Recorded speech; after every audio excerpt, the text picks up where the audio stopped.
ठीक है। मुझे लग रहा है कि मेरी शायद आवाज़ आ रही होगी आप लोगों के पास। यस सर, आ रही है सर।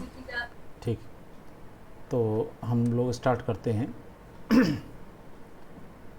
पिछली बार मैं आप लोगों को BSS 306 में जो क्लास ले रहा था, मैं आपको बता रहा था हियरिंग एड, ईयर मोल्ड और ये सब चीज़ें हो चुकी थी। मैंने आपको टाइप्स ऑफ हियरिंग एड में उसके बाद में कॉकलियर इम्प्लांट और इसके विषय में भी बताया। और कल शायद बाहा और ABI की बात हुई थी शायद, है ना? यस सर, एबीआई के ठीक। बारे में यस बताया। सर। यस तो सर। यहाँ तक आके वो चीज़ ख़त्म होती है। हम दूसरी चीज़ बात करेंगे आज कि टेक्नोलॉजिकल इम्पैक्ट और टेक्नोलॉजिकल इश्यूज़ के ऊपर, कि जो टेक्नोलॉजिकल एडवांटेजेस हैं, हमारी इम्प्लीकेशंस हैं, वो कौन कौन सी हो सकती हैं। तो मैं यहाँ पर कुछ चीज़ें आप लोगों के सामने दिखाना चाहूँगा। मुझे लगता है कि अगर देखिए, अगर शेयरिंग हो जाती है तो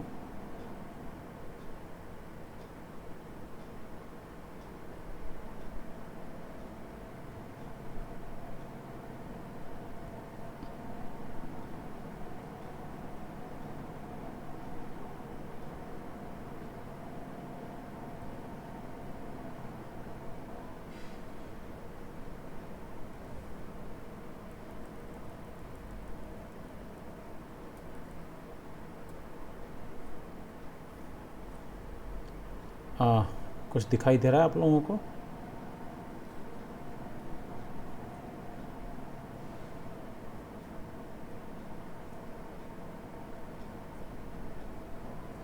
कुछ दिखाई दे रहा है?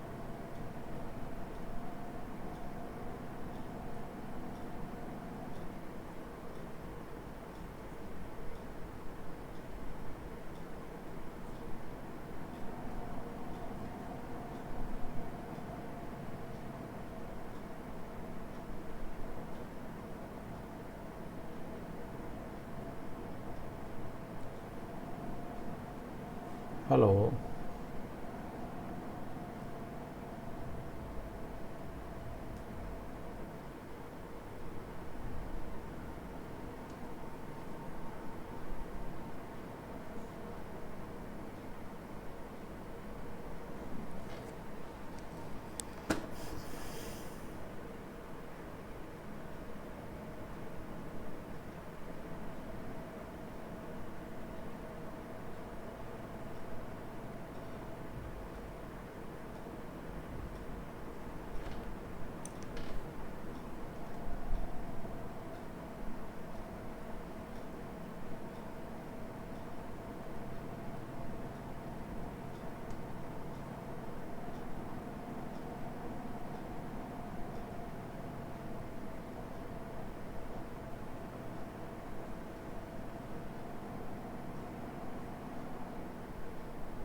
हेलो।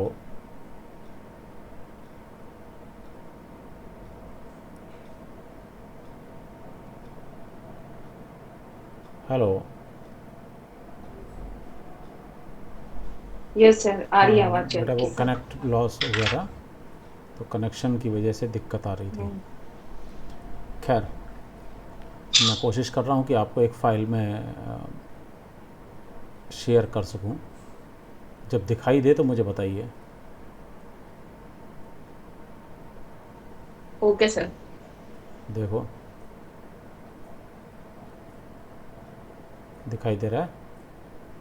ये यस सर, दिख रहा है। ठीक। तो हम लोग बात कर रहे थे, मैंने अभी थोड़ी देर पहले अभी आपसे कहा कि हम टेक्नोलॉजी के इम्प्लीकेशंस की बात करेंगे। जब हम इस तरीके की बात कर रहे होते हैं कोई भी टेक्नोलॉजिकल इम्प्लीकेशंस की, तो हमें ये जानना बहुत ज़्यादा ज़रूरी है कि कोई भी टेक्नोलॉजी हमारे साथ में किस तरीके से काम करती है और कौन सी टेक्नोलॉजीज़ ऐसी हैं जो हमारे ख़ास तौर पर एजुकेशन में काम करने वाली हैं। ठीक है, एक बात जान लीजिए कि टेक्नोलॉजी के इस्तेमाल की अगर हम पूरी दुनिया में एक स्थिति को देखें तो ऐसा लगता है कि हिंदुस्तान शायद कहीं ज़्यादा आगे है। कंप्यूटर लिटरेसी की अगर हम बात करें तो अमेरिका में उतनी कंप्यूटर लिटरेसी नहीं है जितनी आपके पास में है। उसके बावजूद इंटरनेट यूज़ में या हम वेब बेस्ड टेक्नोलॉजी की अगर हम बात करें तो हिंदुस्तान अभी बहुत पीछे है। इससे कोई फ़र्क नहीं पड़ता कि आप कितना इंटरनेट मोबाइल पर इस्तेमाल करते हैं, बल्कि इस बात से फ़र्क पड़ता है कि आप अपनी स्टडीज़ में कितना मोबाइल इस्तेमाल करते हैं। एक स्टडी के अनुसार 14% इंडियन यूथ जो है वो इंटरनेट का इस्तेमाल करता है डिफरेंट इलेक्ट्रॉनिक गैजेट्स के माध्यम से, जो कि बहुत ज़्यादा है यूएस और चाइना के मुकाबले। तो आप इस तरीके से देखेंगे कि 14% अगर आपके पास इंडियन यूथ है तो क्या चाइना और यूएस में आपके लोग कम होंगे? लेकिन जब आप बात करते हैं क्लासरूम लर्निंग की, क्लासरूम टीचिंग की, तब ये आंकड़ा थोड़ा सा बदल जाता है। हमारे सामने कुछ क्वेश्चंस होते हैं, बहुत ही महत्वपूर्ण लेकिन बहुत ही छोटे से क्वेश्चन हैं कि हम एजुकेशनल टूल्स कौन कौन से ऐसे हैं जिनका इस्तेमाल अपने क्लासरूम में कर रहे होते हैं, या किसी टीचर को या स्टूडेंट्स को टीचिंग लर्निंग प्रोसेस के दौरान हम कौन कौन सी टेक्नोलॉजीज़ का इस्तेमाल करने की इजाज़त क्लासरूम में देते हैं। ये है तो देखने में बड़ा छोटा सा सवाल, लेकिन इसी के पीछे हमारा पूरा जवाब छुपा हुआ है कि जब हम बात करें अपनी क्लासरूम टीचिंग में, तो बच्चा चाहे फेसबुक इस्तेमाल करता हुआ हो, व्हाट्सएप इस्तेमाल करता हुआ हो, इंटरनेट पे पूरा टाइम होगा, लेकिन बच्चा अक्सर हमसे ये बात करता है, साहब मैं तो जानता नहीं हूँ इंटरनेट कैसे इस्तेमाल होता है, मेरे यहाँ कनेक्शन नहीं आता, मेरे यहाँ ये नहीं आता, मेरे यहाँ वो नहीं आता। मज़े की बात ये है, अभी हम लोग अपने आपस में बात कर रहे थे कल ऑफिस में भी, तो एक से मैंने कहा किसी काम के करने के लिए, तो उस क्लर्क ने कह दिया सर मैं तो इंटरनेट जानता नहीं हूँ। मैंने कहा इंटरनेट नहीं जानते हो, कंप्यूटर तो जानते हो? सर कंप्यूटर टेक्नोलॉजी का मैं बिल्कुल भी इस्तेमाल नहीं करता हूँ, मैं तो सर आप बता दो लिख के दे दूँगा, मैं तो लिख के कोई भी काम कर सकता हूँ लेकिन कंप्यूटर पे नहीं। मैंने कहा वेरी गुड, तुम अगर कंप्यूटर और मोबाइल वगैरह का इस्तेमाल नहीं कर सकते हो तो फेसबुक तो तुम्हारा होगा ही नहीं, और उसका फेसबुक पे वो 24 घंटे अपडेट करता रहता है, अपने व्हाट्सएप पे 24 घंटे अपडेट करता रहता है। कहने का मतलब ये है कि अगर इस तरीके का आप शो करोगे तो एक अलग बात है, लेकिन क्लासरूम में क्या आप स्टूडेंट्स और टीचर्स के प्रति एजुकेशनल टूल्स का इस्तेमाल करते हैं, ये बड़ा सवाल है। और इसी मामले में आप 14% होने के बावजूद, यूएस और चाइना से आगे होने के बावजूद, आप कहीं नहीं लग रहे हैं। ठीक है, दिखाई दे रहा है आपको?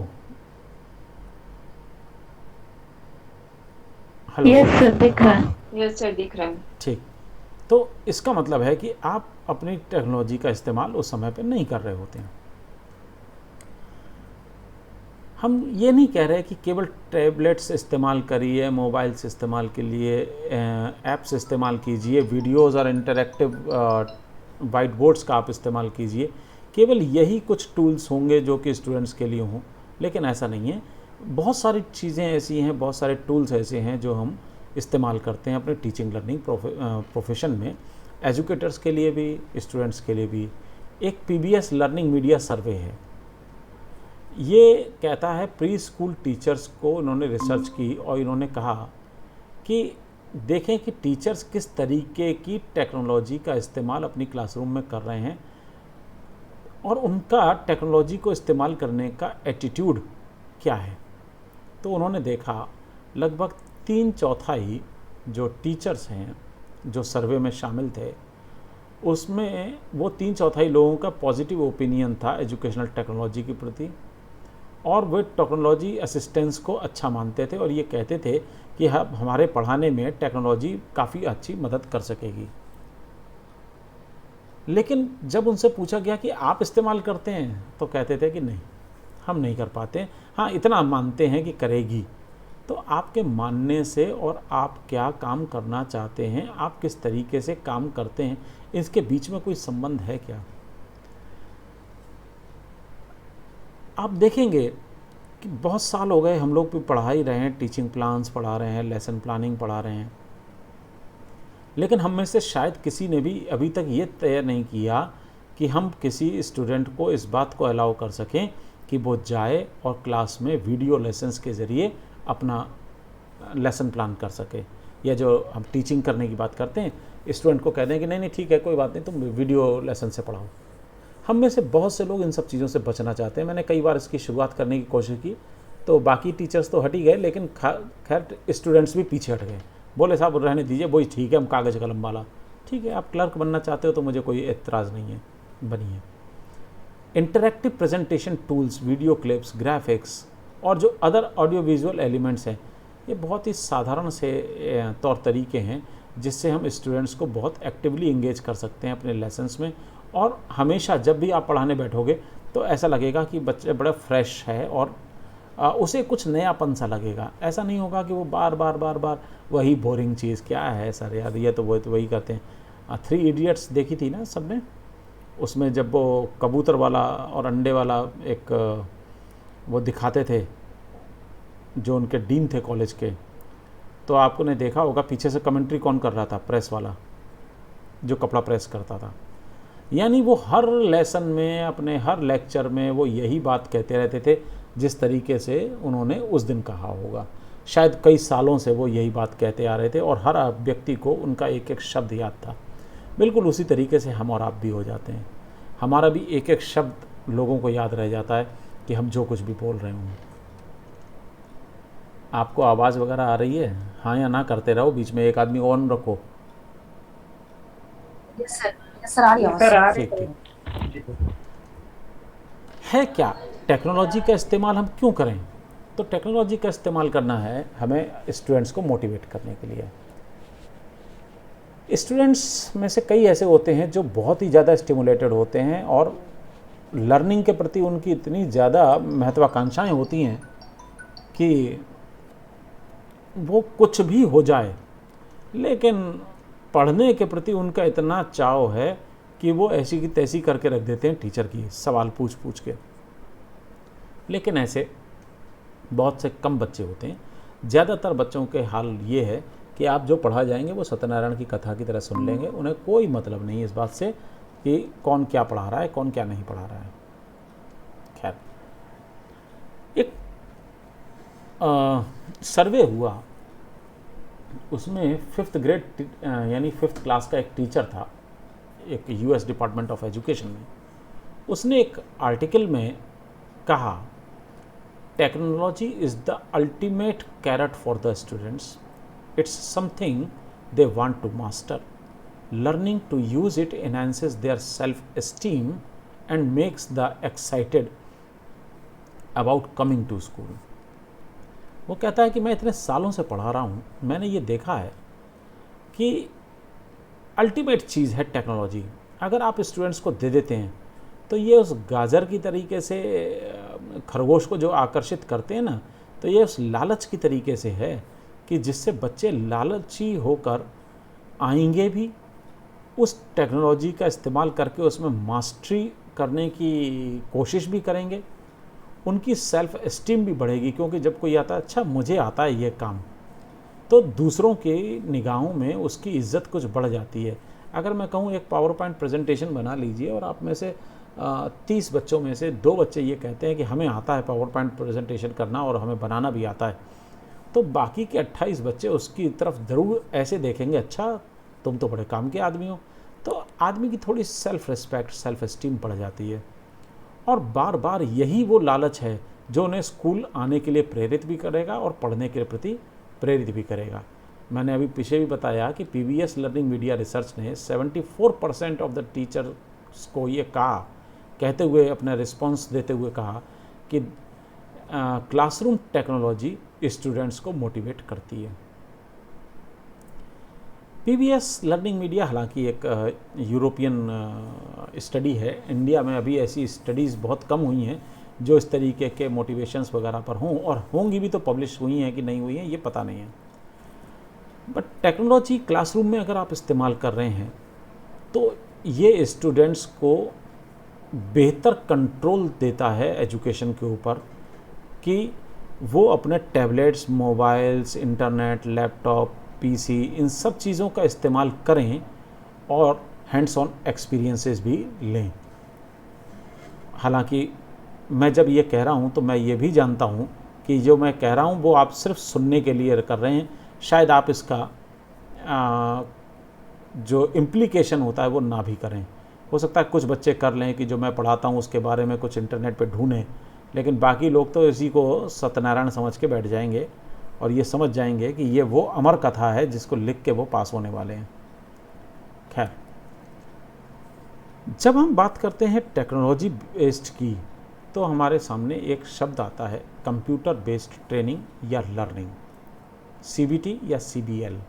कंप्यूटर बेस्ड ट्रेनिंग मतलब क्या है? मतलब बहुत साफ है कि कंप्यूटर, उसमें एक ऐसा बेस बनेगा जिसके ऊपर पूरी की पूरी ट्रेनिंग या लर्निंग आधारित होगी। सीबीटी एक नए ज़माने का तौर तरीका है। It is a form of education in which students learn by using special training programs while on the computer. Computer पर रह के आप कई तरीके की ट्रेनिंग्स ले सकते हैं। जैसे मैं आपको कोई एक प्रैक्टिकल सिखा दूं और गूगल मीट के द्वारा ही प्रैक्टिकल सिखाऊं, तो ये कंप्यूटर बेस्ड ट्रेनिंग हो गई। हालांकि ये वेब बेस्ड ट्रेनिंग भी है, लेकिन कंप्यूटर का इस्तेमाल अगर इसमें किया जा रहा है तो ये कंप्यूटर बेस्ड है। ये प्री इंटरनेट डेज़ की बात है, जब इंटरनेट बहुत ज़्यादा पॉपुलर नहीं था। इंटरनेट आज भी कई जगह पर इतना पॉपुलर नहीं है, इसीलिए लैब्स बनाई जाती हैं, कंप्यूटर लैब्स बनाई जाती हैं, जहाँ पर 30, 40, 50 तरीके के कंप्यूटर रखे रहते हैं। बच्चे आते हैं और उसमें से सीखने का प्रयास करते हैं। तो वहाँ पर क्या होता है, सारे कंप्यूटर्स को एक ख़ास तरीके की वायरिंग सिस्टम से जोड़ दिया जाता है, जैसे आप वैन या लैन कह रहे होते हैं। एक कंप्यूटर पर जो कमांड देंगे वो सारी स्क्रीन्स पर दिखाई देगा, और इस तरीके से आप 100 बच्चों को, 500 बच्चों को, 10 बच्चों को एक साथ आप ट्रेनिंग दे सकते हैं।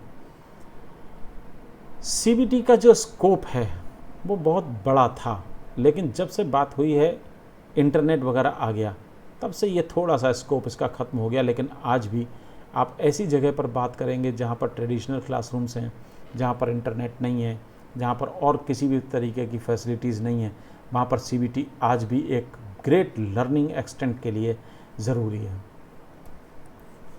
सीबीटी के एडवांटेजेस क्या थे कि सीबीटी के द्वारा जब बच्चे पढ़ते थे तो लर्नर्स सोच भी सकता है, रिस्पॉन्ड भी कर सकता है, फीडबैक भी दे सकता है। अमेरिकन सिस्टम में ये एक बड़ा अच्छी चीज़ चलती है कि जब बच्चे जाते हैं स्कूलों में तो उनके टेबल्स के ऊपर कंप्यूटर लगे हुए हैं, और नहीं भी लगे हैं तो उनके पास में लैपटॉप्स हैं। टीचर वहाँ खड़े होकर ब्लैक बोर्ड पे अपना टाइम ख़राब नहीं करता, उसके पास भी एक कंप्यूटर है। वो जो भी बात करना चाहता है वो अपने कंप्यूटर पर चीज़ों को शो कर रहा होता है, और वो जो शो करता है, वो जो वीडियो हो, चाहे वो क्लासरूम लेक्चर हो, नोट्स हो, जो भी वो अपने कंप्यूटर पे खोल रहा होता है, वो सारे के सारे दूसरे कंप्यूटर्स पे जो बच्चों के पास हैं वहाँ पर उनको दिखाई देता है। बच्चों को सिर्फ करना ये होता है कि जब वो जिस क्लास में जाते हैं उस क्लास के सिस्टम से अपने कंप्यूटर्स को जोड़ लेते हैं, अपने लैपटॉप्स को जोड़ लेते हैं वहाँ के एक लोकल एरिया नेटवर्क के द्वारा। ये जो सीबीटी है ये आपको एक स्टिमुलेटिंग इन्वायरमेंट देता है जहाँ बच्चा खुद अपनी ज़रूरत के अनुसार सीख सकता है। मान लीजिए टीचर एक बहुत सारी चीज़ों को सिखा रहा है, एक स्टेप ऐसा है जो बच्चे को पहले से आता है, तो वो उस स्टेप को उतना नहीं सीखेगा, वो अगले स्टेप की तरफ बढ़ जाएगा। तो ये है कि अपनी जो सीखी हुई चीज़ें हैं उनको छोड़ दीजिए, आप नेक्स्ट स्टेप से शुरू कीजिए, अपनी पेस, अपनी आज़ादी, अपने तरीके से सीखना। Learner can take the course of his convenience without any expense of time और ट्रैवल। बच्चे को कहीं जाने की ज़रूरत नहीं है, वो अपने घर बैठा हुआ है, अपनी जगह पे बैठा हुआ है, उसने अपना जो कोर्स सीखना है वो सीख सकता है। आपने स्वयं पोर्टल का नाम सुना होगा, सुना है? हेलो,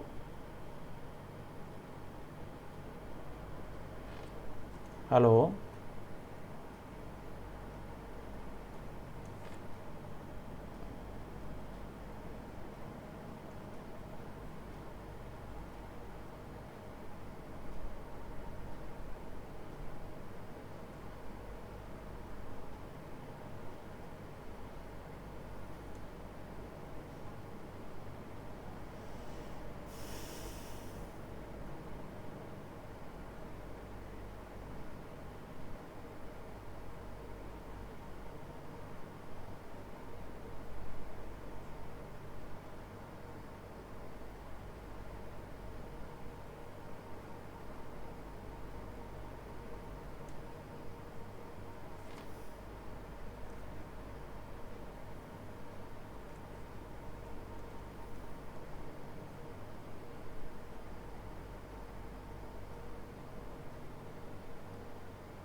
हेलो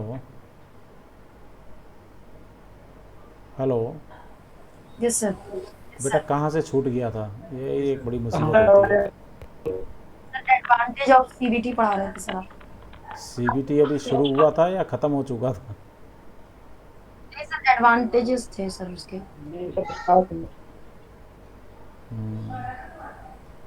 एडवांटेजेस, तो मैं आपको एडवांटेजेस अब दिखाई दे रहा है? सर अभी प्रेजेंट हो रही है। देखो हाँ आप सर। दिखने लगा।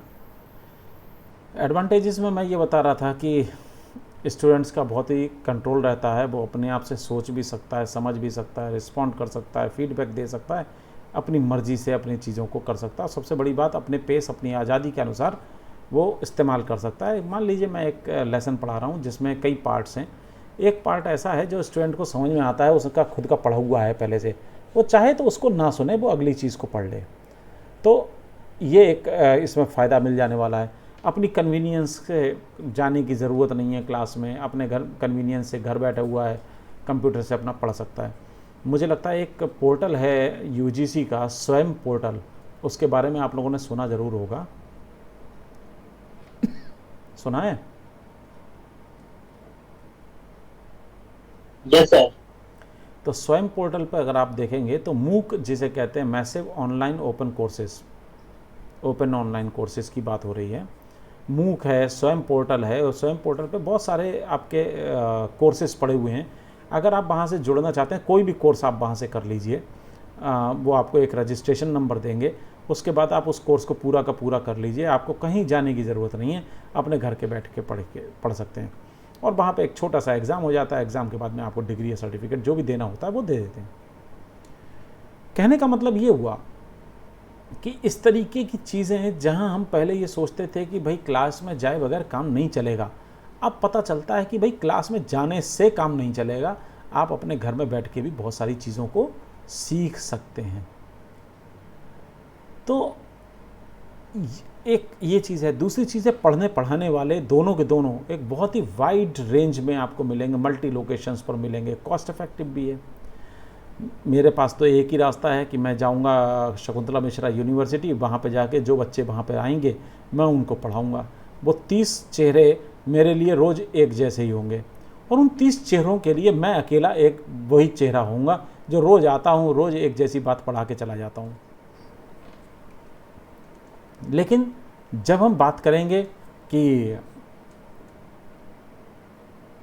मूक वगैरह की, तो हमें ये मालूम नहीं होता कि कहाँ से बच्चा हमारे पास आके जुड़ेगा। मल्टी लोकेशंस पे हो सकता है, वो धनबाद में भी हो सकता है, वो गाज़ियाबाद में भी हो सकता है, वो लखनऊ में भी हो सकता है, वो केरला के किसी बहुत छोटे से गांव में, या आसाम के किसी छोटे से गांव में, सिक्किम के कहीं छोटे से गांव में भी बैठा हुआ व्यक्ति हो सकता है।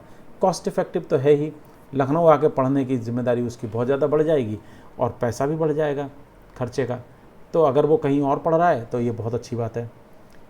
कस्टम डिज़ाइन होता है, बच्चों की नीड्स को ध्यान में रखते हुए, लर्नर्स की नीड्स को ध्यान में रखते हुए, इंडस्ट्री की स्पेसिफिसिटी को ध्यान में रखते हुए इसको अलग तरीके से डिज़ाइन भी किया जा सकता है। कोर्सेज़ को इस तरीके से डिज़ाइन किया जा सकता है कि जैसा अभी आप लोगों ने एक नया तरीके का देखा, वो भी एक सीबीटी तो नहीं कहेंगे, लेकिन एक मैं डिज़ाइन की बात जस्ट कह रहा हूँ कि पहले 3 साल का एक डिग्री कोर्स होता था। अब वो कह रहे हैं कि 3 साल के डिग्री कोर्स में ही हम आपको बहुत सारी चीज़ें दे देंगे। 1 साल करके निकल जाओगे तो हम सर्टिफिकेट दे देंगे, 2 साल करके निकल जाओगे हम डिप्लोमा दे देंगे, और 3 साल करके निकलोगे तो डिग्री मिल जाएगी। बिल्कुल सीबीटी कोर्सेज भी उसी तरीके के हैं कि आपको कभी सर्टिफिकेट कोर्स भी मिल सकता है, आपकी जनरल आपकी ज़रूरतों के हिसाब से। फिजिकल चैलेंज बच्चा है, ओके कोई बात नहीं, हमने उसको उस तरीके की चीज़ें दे दी कि जहाँ पर आपको ज़्यादा हाथ पैरों का इस्तेमाल करने की ज़रूरत ना पड़ती हो। ऑर्गेनाइजेशन में इंस्ट्रक्टर्स की कॉस्ट को ये घटाता है। आज अगर आप देखें, हम लोग ऑनलाइन क्लासेस ले रहे हैं, अगर हम इसकी जगह पर टीचर्स को अपॉइंट कर लेते तो टीचर्स को हमें 40-50 हज़ार रुपया महीने में खर्चा करना पड़ता कि नहीं?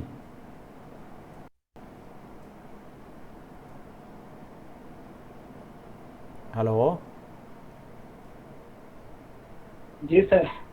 तो यार जी सर बोलने में इतनी देर, मुझे लग ही नहीं रहा है कि ये आप लोगों को सुनाई भी दे रहा है कि नहीं। तो मैं बात कर रहा था कि सुनाई दे रहा है सर, आवाज आ रही। हाँ, तो टीचर्स को रखने में पैसा खर्चा करना पड़ता। अब अगर मैं इसकी जगह पर CBT कोर्सेज चला दूँ तो मुझे 40-50 हज़ार रुपये खर्च करने की कोई ज़रूरत नहीं है। मैं एक टीचर को हायर करूँगा, उनसे कहूँगा भाई मेरे 1 घंटे की क्लास होती है, आप वो ऑनलाइन क्लास ले लो या कोई कोर्स बना के डिज़ाइन करके मुझे दे दो, मैं यहाँ से चला लूँगा और वन टाइम मैं उसको कॉस्ट दूंगा। हो सकता है 5,000, 10,000, 50,000 जो भी दूंगा मैं वन टाइम दूंगा। मुझे बार बार टीचर्स रखने की ज़रूरत नहीं है, मैं अपने आप चला लूँगा यहाँ से कोर्स। ट्रेनिंग का जो कॉस्ट होती है, इंस्टीट्यूशनल कॉस्ट, वो भी ख़त्म हो जाती है, लगभग कम हो जाती है। तो इस तरीके से अगर आप देखें तो CBT दोनों तरीके से फ़ायदेमंद है। ये तो सच है कि एम्प्लॉयर्स के लिए तो बड़ा फ़ायदेमंद है, लेकिन एम्प्लॉयज़ के लिए थोड़ा सा कहीं ना कहीं दिक्कत तो ये देता ही है।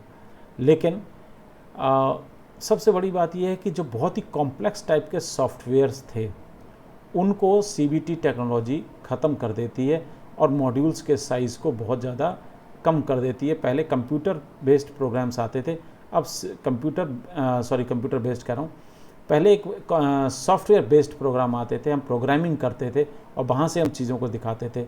लेकिन अब हमारी कंप्यूटर बेस्ड चीज़ें होने के कारण से हमें ऐसा लगता है कि एक तो डेटा भी कम ख़त्म होता है और दूसरा आसानी से बच्चे सीख भी जाते हैं।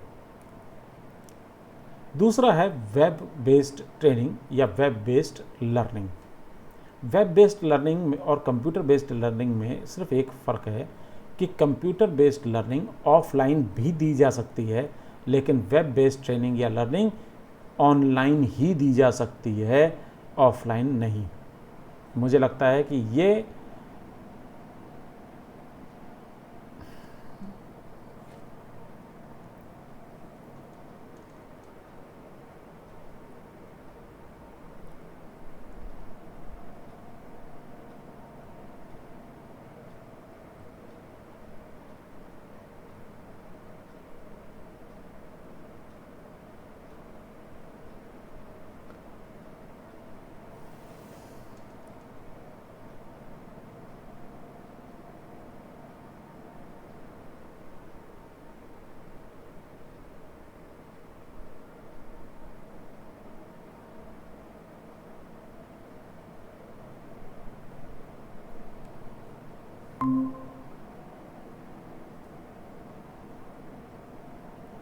हेलो, यस सर, आवाज आ रही है। हाँ बेटा, बीच बीच में आज नेटवर्क की बड़ी समस्या मुझे दिख रही है कि ये इसीलिए कहते हैं ना computer based web based technology में फ़र्क है, समझे। कंप्यूटर बेस्ड होता तो बड़े आसानी से काम हो गया होता। तो ये कनेक्शन एरर नहीं हुआ। हाँ, ये बेसिक फ़र्क है। हम लोग जो कर रहे हैं ये कंप्यूटर बेस्ड है तो, लेकिन बेसिकली ये वेब बेस्ड ट्रेनिंग है। वेब बेस्ड ट्रेनिंग हमेशा ऑनलाइन होगी और कंप्यूटर बेस्ड ट्रेनिंग या लर्निंग ऑफलाइन भी हो सकती है। वेब बेस्ड ट्रेनिंग में CBT का इस्तेमाल तो होगा ही होगा, ये तो गारंटी है, लेकिन CBT में वेब का इस्तेमाल होगा ये कोई गारंटी नहीं है, उल्टी बात है। मेरे ख्याल में समझ में आ गया होगा ये बात। जी सर। तो ये जो है आपकी CBT का एक सबसेट है जिसमें हमें वेब टेक्नोलॉजी का इस्तेमाल करना पड़ता है। Typically it has text and graphics, animation, audio, video या multimedia and needs additional bandwidth and software to work optimally. मतलब वेब बेस्ड टेक्नोलॉजी में हम ग्राफिक्स का इस्तेमाल कर सकते हैं, एनिमेशंस का, ऑडियो का, वीडियो का, मल्टीमीडिया का, इन सब चीज़ों का इस्तेमाल हम कर सकते हैं एक एक्स्ट्रा बैंडविड्थ के द्वारा और एक ख़ास तरीके के सॉफ्टवेयर की मदद से। जैसे आज हम लोग जो क्लास ले रहे हैं इसमें एक ख़ास तरीके की बैंडविड्थ चाहिए, मतलब हाई स्पीड इंटरनेट चाहिए। जैसे ही उसकी एक स्पीड एक लिमिट से कम हो जाती है, तुरंत आप देखेंगे कि ये स्टॉप हो जाता है मेरा वीडियो, है ना। बैंडविड्थ जैसे कहते हैं ना कि हाई स्पीड इंटरनेट 1.5 GB का या 1 GB इंटरनेट की स्पीड हो, कम से कम 50 Mbps की स्पीड चाहिए, तब जाके हमारा बहुत आसानी से चीज़ें चलती हैं, वरना फिर वही होता है सर्किल की तरह वो घूमता रहता है डमरू, है ना। और ख़ास तरीके के सॉफ्टवेयर चाहिए। अब मैं गूगल मीट से कर लूँ, जूम से कर लूँ, या कुछ और तरीके से मैं कर लूँ, वो सारी की सारी चीज़ें यहाँ पर चाहिए। Web based technology is also refer to a online course और वेब बेस्ड इंस्ट्रक्शन। ये बहुत छोटी सी चीज़ें जानते होंगे। It presents the latest content of any topic that can be modified and set in the framework of that self directed and self based instruction. मैं जो भी आप लोगों को पढ़ाना चाहता हूँ वो लेटेस्ट कंटेंट हो सकता है, क्योंकि मैं साथ साथ अपने इंटरनेट को भी सर्च करता हुआ चलता हूँ कि भाई ये चीज़ भी देख लीजिए, ये चीज़ भी देख लीजिए। इस तरीके से मैं जो भी चीज़ें आप लोगों को दूंगा वो बड़ी एक लेटेस्ट किस्म की होंगी, और अगर नहीं भी दे पाऊँगा तो मैं आपको बताऊँगा कि आप इसके बारे में वेबसाइट पे ज़रूर देखिए। जैसे मैं अभी आपको बता रहा हूँ कि CBT और WBT के बारे में इंटरनेट पे ज़रूर सर्च करिएगा, आपको पता चलेगा कि ये होती क्या चीज़ें। तो मेरे बताने की बात अलग हो गई, आपको खुद भी ढूंढना पड़ेगा, तो आप सेल्फ डायरेक्टेड हो जाएंगे और अपनी आज़ादी से ढूंढ पाएंगे। आपको लगेगा अभी मेरे पास टाइम है तो लाओ मैं अभी ढूंढ लूँ, नहीं तो बाद में किसी समय पे ढूंढ लेंगे। ये इवैल्यूएट भी होती रहती है, अडेप्टेड भी होती रहती है विदाउट ए कंप्यूटर प्लेटफॉर्म। अगर मैं चाहूँ भी तो मैं इसको अडेप्ट भी कर सकता हूँ, लेकिन कंप्यूटर का इस्तेमाल ना भी करूँ तब भी मैं आपको पढ़ा सकता हूँ। कोई बात नहीं, मेरे मोबाइल पर है, गूगल मीट पड़ा हुआ है, मैं वहाँ से पढ़ा सकता हूँ। गूगल मीट अगर मेरे मोबाइल पर ना भी पड़ा होता तो मैं किसी भी जगह पर क्लाउड पे चला जाता, कहीं से भी मुझे कुछ भी मिल जाता, मैं वहाँ से भी आपको पढ़ा सकता था। तो क्लाउड कंटेंट भी आजकल एक नए तरीके की ट्रेनिंग प्रोग्राम है, वो तो खैर बाद में बात करेंगे कभी। तो ये है बेसिक WBT और उसमें CBT में। WBT का जो हमारा एडवांटेजेस हैं वो हैं training to users is very easily delivered. जो ट्रेनिंग है वो बड़ी आसान हो जाती है। हम इंडिविजुअल को या ग्रुप में भी ट्रेनिंग दे सकते हैं। मल्टी प्लेटफॉर्म कैपेबिलिटीज़ हो सकती हैं, चाहे हम विंडोज़ का इस्तेमाल करें, मैक का इस्तेमाल करें, यूनिक्स का इस्तेमाल करें, PDA का इस्तेमाल करें, फ़ोन का इस्तेमाल करें, क्या कुछ भी इस्तेमाल करें। हो सकता है एक आदमी अपना कंप्यूटर का इस्तेमाल कर रहा है, एक आदमी लैपटॉप का इस्तेमाल कर रहा है, तो हो सकता है कोई दूसरा आदमी फ़ोन पे ही इस्तेमाल कर रहा हो। तो ये मल्टी प्लेटफॉर्म कैपेबिलिटीज़ हैं। Content can be easily updated, मालूम ही है। Finished product has a quicker turn around. जो भी आप पढ़ा रहे हैं उसे आप बहुत तेज़ी के साथ भी कवर कर सकते हैं चाहें तो। मिनिमल टेक्निकल सपोर्ट चाहिए। मेरा मोबाइल है, मैं जानता हूँ मुझे किस तरीके से इस्तेमाल करना है, कोई दूसरे के सपोर्ट की मुझे ज़रूरत नहीं है। मुझे मालूम है मेरा कंप्यूटर है, मुझे कैसे इस्तेमाल करना है। इसमें करना कुछ नहीं है, एक इंटरनेट को जोड़ना है, गूगल मीट पे जाना है, लॉग इन करना है, जुड़ जाना है, जो पढ़ा रहा है उसको सुनते रहना है, बाद में बंद करके अपने घर चले जाना है। क्या पढ़ाया पता नहीं, क्या सुना मालूम नहीं। सही है कि नहीं?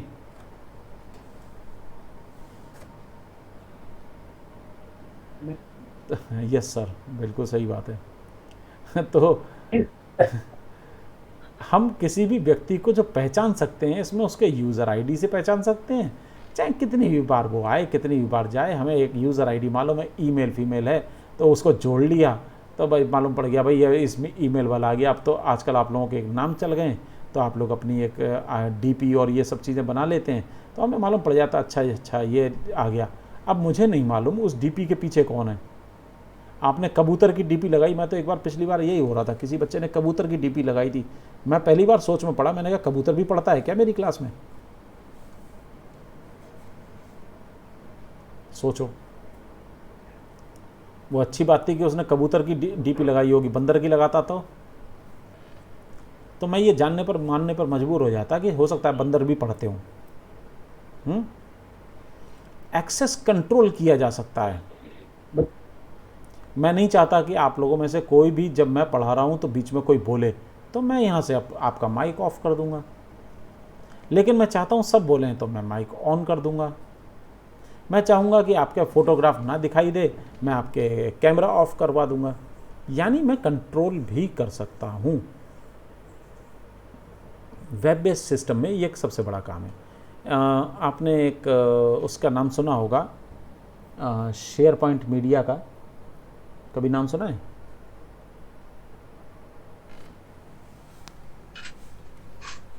नहीं सर। नहीं सुना है, कोई बात नहीं, मैं इसका एक एग्जांपल बताता हूँ आपके। इसमें होता है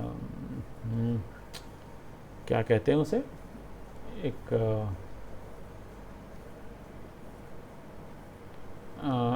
जिसमें आप अपने इसको जोड़ लेते हैं, क्या नाम है, किसी के कंप्यूटर वगैरह को आपको जोड़ना होता है, टीम व्यूअर वगैरह।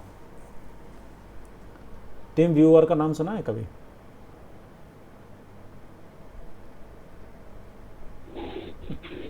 Team viewer. टीम व्यूअर एक सॉफ्टवेयर होता है, एक अलग तरीके का सॉफ्टवेयर है, जिसमें आप, मैं इसको लिख के देख रहा हूँ, देखेंगे अभी मैंने आपको भेजा है टीम व्यूअर। टीम व्यूअर एक इस तरीके का सॉफ्टवेयर है कि मेरे कंप्यूटर पर अगर इंस्टॉल है और मैं आपसे कहूं कि आप अपने मोबाइल पर या अपने कंप्यूटर पर इसको इंस्टॉल कर लीजिए, और आपने इंस्टॉल कर लिया, मैं आपसे सिर्फ दो चीज़ों की जानकारी लूँगा कि एक तो आपका यूज़र आईडी मांगूंगा, एक उसका पासवर्ड होता है जो कंप्यूटर पर आपको दिखाई दे रहा होगा, उस समय पासवर्ड बदलता चला जाता है। मैं एक बार मांगूंगा तो वो एक ही बार मैं इस्तेमाल कर सकता हूँ, दोबारा मैं इस्तेमाल नहीं कर सकता। आपके कंप्यूटर पर कोई ऐसी चीज़ आ रही है कि आपके कंप्यूटर में खराबी है और आप उसको सही नहीं कर पा रहे हो, या मैं जो पढ़ा रहा हूँ उस चीज़ को आप पढ़ नहीं पा रहे हो, समझ नहीं पा रहे हो। मैं बार बार कह रहा हूँ कि आप इसको इस तरीके से देखिए, इस तरीके से देखिए, लेकिन आपको लग रहा है कि नहीं, मैं पता नहीं क्यों आप समझ नहीं पा रहे हो उन सब चीज़ों को। तो मैं कहूँगा अच्छा एक काम करो यार, अपना टीम व्यूअर ऑन करो। इधर से मैंने अपना ऑन कर लिया।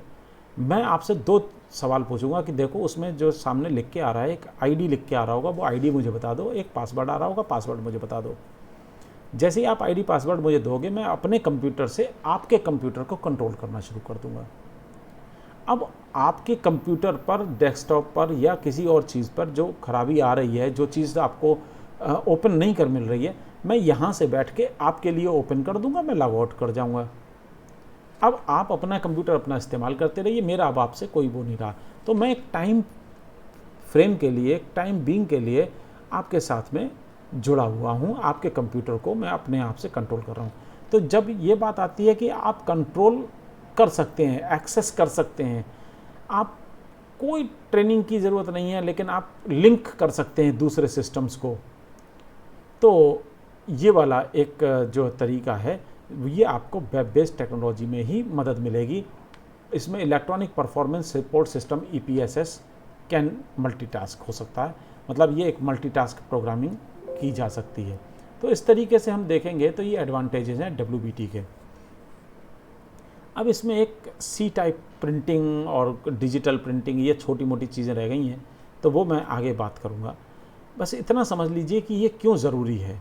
ज़रूरी यूँ है, ये सब जो इतनी देर से हम लोग अभी कहानी सुन रहे थे, कथा सुन रहे थे, आपके मन में ये सवाल ज़रूर आना चाहिए, यार ये है क्या भला जो CBT FBT का अचानक सर को याद आ गया, कल तक हेयरिंग एड के बारे में बता रहे थे, आज ये सब चीज़ें बता रहे हैं।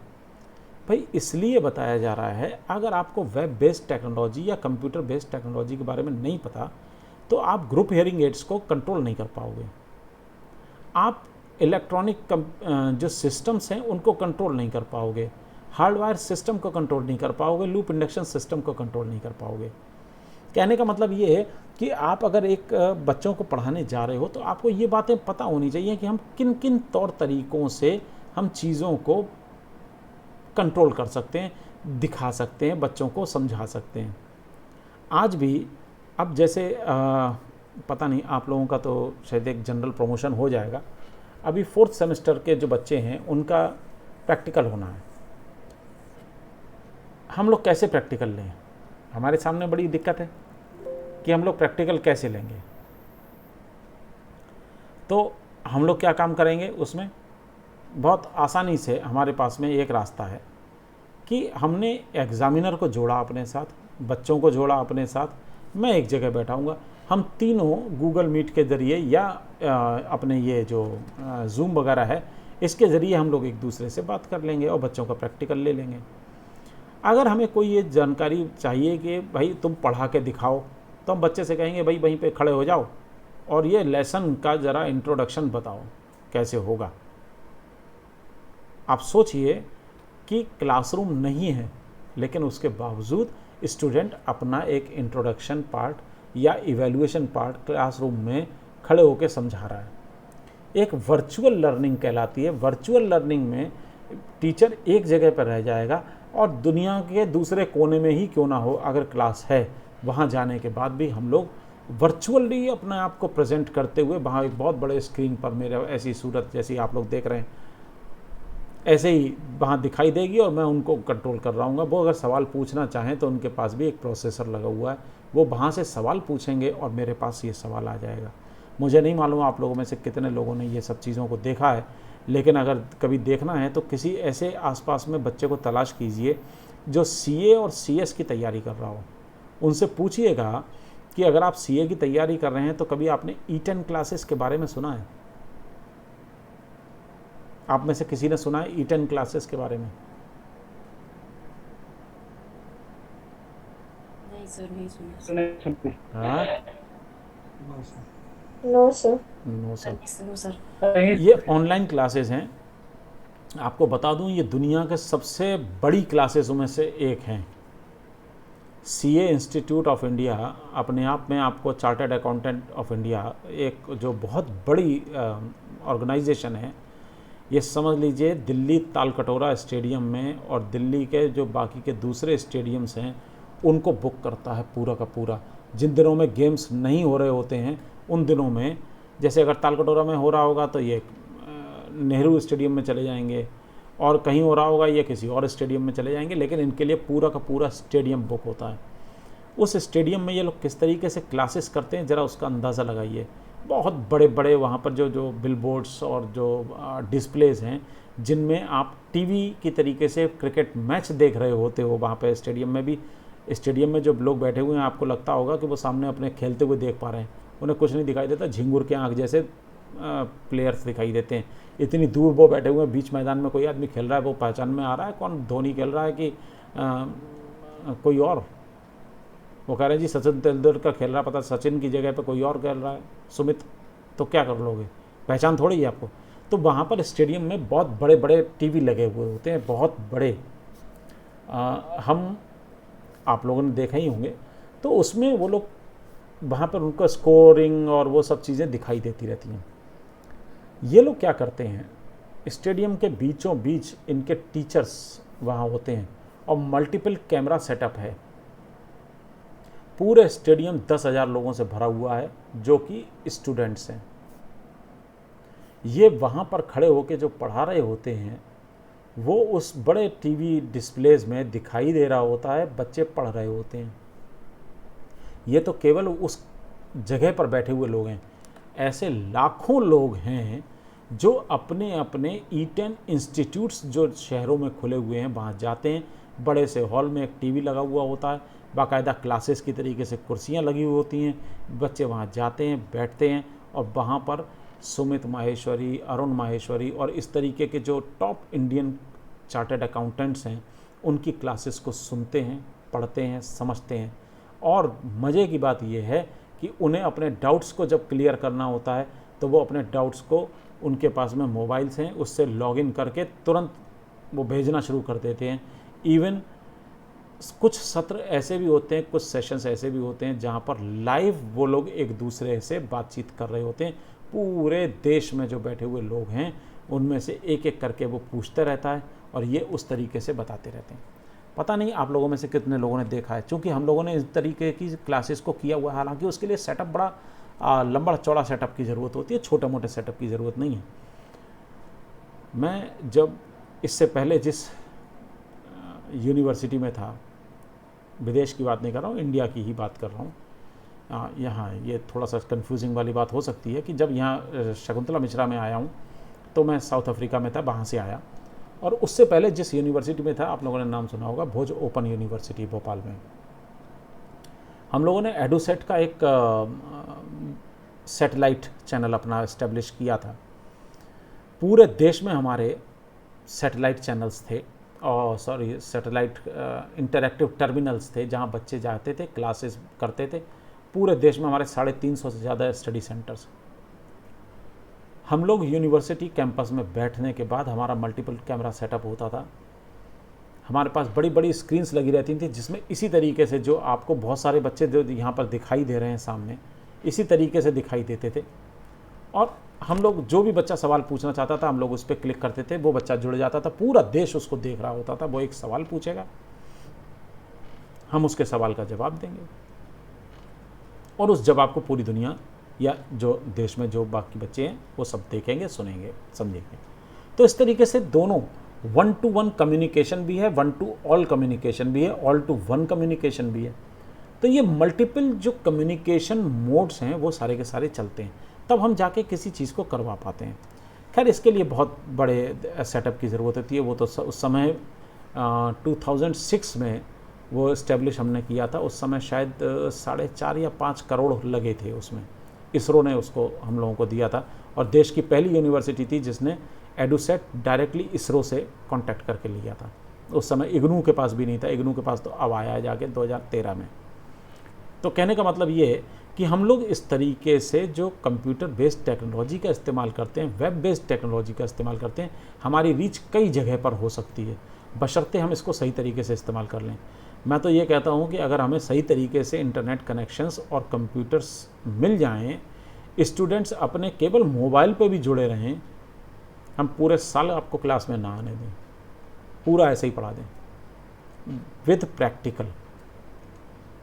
तो खैर ये एक अलग बात होती है, लेकिन आपसे यही है उम्मीद कि आप इसके लेक्चर को ख़त्म होने के बाद CBT और WBT के बारे में ज़रूर इंटरनेट पे सर्च करिए और उसके साथ में उसमें 3 चीज़ें और दी गई होंगी, digital printing, C type printing. इसके बारे में ज़रूर पढ़िएगा, समझिएगा और फिर देखिएगा दोबारा से। किसी को कोई सवाल पूछना है?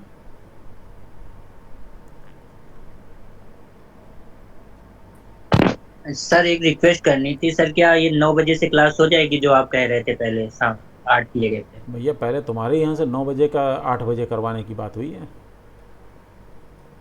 9 बजे कर सर लो। आपने बोला था 9 बजे का, फिर 9 बजे कर लो, मुझे कुछ नहीं। आपस में 8 बजे देखो, मेरे से बात नहीं इस विषय में। मैंने पहले भी कहा था कि आपस में अपने आप बात करो। तुम मुझे 8 बजे कहोगे मैं 8 बजे लूँगा, आप 9 बजे कहोगे मैं 9 बजे ले लूँगा। ये आप लोग आपस में तय करो और अपना एक टाइम मुझे सेट करके बता दो, क्योंकि 3:30 बजे इस समय बड़ा मुश्किल हो रहा है। कि अक्सर हम लोग जब ऑफिस में बैठे होते हैं तो इतने फ़ोन कॉल्स आते हैं कि बिल्कुल समय नहीं होता, और हो सकता है मैं क्लास अपने ऑफिस में बैठा भी ना हूँ, भाग रहा हूँ रास्ते में। एडमिशन्स चल रहे हैं, आपको भी पता है, इसीलिए एक थोड़ी सी दिक्कत आती ही है ना। तो एक काम करो, आपस में एक दूसरे के साथ में ग्रुप में डिस्कस कर लो। अगर 9 बजे कहोगे मैं 9 बजे ले लूँगा, मेरे लिए और आसान हो जाएगा। क्योंकि 7 बजे अगर मैं घर पहुँच रहा हूँ तो ठीक 8 बजे मैं क्लास भी ले लूँ, मेरे लिए बड़ी मुश्किल हो जाती है। मैं सुबह 3 बजे जगता हूँ, 3 बजे 4 बजे, और पूरे दिन में सोता नहीं हूँ। आप सोचो, मैं सुबह 10 बजे से ऑफिस में पहुँच रहा हूँ और शाम को 7 बजे तक आता हूँ, 1 गिलास पानी तक नहीं पीता वहाँ। तो ये तो थोड़ा कभी कभी हो जाता है। खैर कोई बात नहीं, आप लोग अपने आप तय करो, मुझे बताओ, ठीक है? Yes sir. ठीक, जी सर। ओके।